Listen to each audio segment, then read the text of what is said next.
ఒకసారి నేను చెప్పినప్పుడు ఓకే రెడీ సవి మెసేజ్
గణపతికి చాలా విశేషంగా అలంకరణలు పూజలు జరుగుతున్నాయి కనుక భక్తాదులు ప్రతి ఒక్కరు కూడా చాలా విశేషంగా ఈరోజు విరివిగా పాల్గొని ఈ కార్యక్రమాన్ని మరీ చూస్తూ జయప్రదం చేసినారు కనుక భక్తాదులందరికీ కూడా వీలైనంత వరకు కృతజ్ఞతలు తెలియజేస్తూ ఈ కార్యక్రమాన్ని అందరూ ప్రతి ఒక్కరు కూడా చాలా తిలకించారు వారికి వారి కుటుంబానికి అందరూ కూడా ఆయుర ఆరోగ్య ఐశ్వర్యాలు కలగాలని మరి ఇక్కడ సహకరించినటువంటి అన్న చాలా ముఖ్యంగా నాగేశ్వరరావు గారు ఈ కార్యక్రమాన్ని పెద్దగా నిలబడి ఈ కార్యక్రమాన్ని జయప్రదం చేశారు.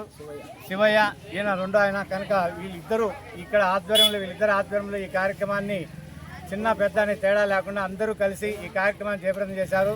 ఈ సుబ్రహ్మణ్యేశ్వర స్వామి వారు వారికి వారి కుటుంబానికి ఆయుర ఆరోగ్య ఐశ్వర్యాలు కలగాలని వారి కుటుంబం చాలా చల్లగా ఉండాలని చెప్పేసి ఇక్కడికి వచ్చినటువంటి వారు ప్రతి ఒక్కరు భక్తాలు గల చాలా విపరీతంగా పాల్గొని ఈ కార్యక్రమాన్ని జయప్రదం చేశారు. మరి వ్యాఖ్యాత హయగ్రీవ స్వామి గారు కూడా ఇక్కడ వ్యాఖ్యాత తెలియజేశారు. ఆ వ్యాఖ్యానం కూడా చాలా బాగుందని ప్రతి ఒక్కరు కూడా మెచ్చుకున్నారు. ఆ వ్యాఖ్యాత కూడా చాలా దూరం నుంచి వచ్చి తనకు ఉన్నటువంటి దానితో ఆయన వ్యాఖ్యానాన్ని వివరించి చాలా శ్రద్ధగా వ్యాఖ్యానం చెప్పారు. ప్రజలందరూ కూడా ఆ వ్యాఖ్యానాన్ని చాలా శ్రద్ధగా విని చాలా భక్తి శ్రద్ధలతో ఇక్కడ ఈ స్వామి కళ్యాణాన్ని తిలకించి వెళ్ళారు. కనుక భక్తాదులందరూ కూడా మరీ తెలియజేస్తూ ఈ కార్యక్రమాన్ని జయప్రదం చేసినందరికీ అందరికీ కూడా చాలా శుభాభివందనలు తెలియజేస్తూ నమస్కారం తెలియజేస్తున్నాను. స్వామి విద్యా గణపతి దేవాలయంలో వెలిసిన వల్లీ దేవసేన సుబ్రహ్మణ్య స్వామి గత 6 సంవత్సరాలుగా నేను కొలుస్తున్నాను. కోరిన కోరికలు తీర్చి కొంగు బంగారంగా వెలుస్తున్నాడు సుబ్రహ్మణ్య స్వామి. దీనికి నిదర్శనం నేనే. ఏ కోరిక కోరుకుంటే ఆ కోరిక తీరుస్తాడు. దీనికి నిదర్శనము తార్కాణము నేనే. అంశాలు స్వామి పడి పూజ ఉత్సవము కార్యక్రమం 6 గంటల నుంచి స్టార్ట్ అయ్యి 8:30కు ముగించాలని చెప్పాను. మధ్యాహ్నం అన్నదానము బ్రహ్మాండంగా జరిగింది. అన్నదానం 1000 మంది అన్నదానం జరిగింది.